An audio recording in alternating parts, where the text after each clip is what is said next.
મસ્ત તૈયાર થઈને ગયા હોઈએ સ્કૂલે અથવા કોલેજે, પણ જ્યાર સુધી આપણા 4-5 મિત્રો એવું કહે નહીં ને કે આજે કુલ લાગે છે અથવા ડૂડ લાગે છે,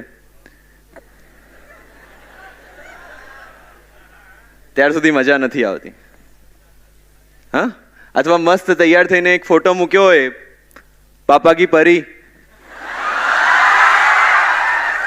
અને નીચે આપણને જ્યાર સુધી બીજા ફોટા પર આવે એના કરતાં વધારે લાઇક્સ ના મળે ત્યાર સુધી આપણને જમવાનું ભાવતું નથી.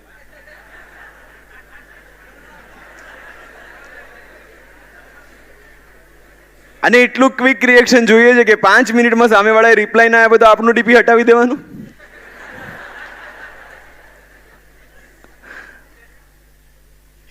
આ બધું મેં જોયું છે મારી આજુબાજુ, એટલે કહી શકું છું. કહેવાનો મતલબ એ છે કે આપણને બહારથી અફર્મેશનની એટલી જરૂર પડે છે કે આપણે હંમેશા દરેક વસ્તુ માટે બીજા પર ડિપેન્ડન્ટ થઈ ગયા છે.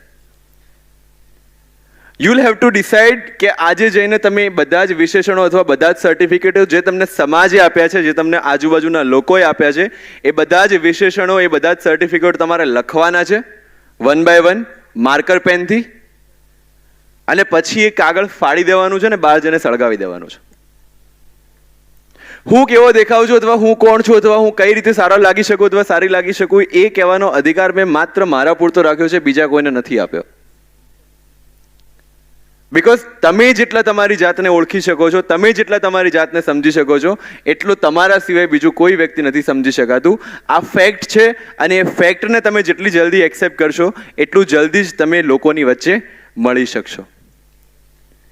કારણ કે જો તમને લાગતું હોય કે દુનિયા તમને પસંદ નથી કરતી અથવા દુનિયા તમને એક્સેપ્ટ નથી કરતી, એનું એકમાત્ર રીઝન એટલું છે કે તમે પોતાની જાતને એક્સેપ્ટ નથી કરતા.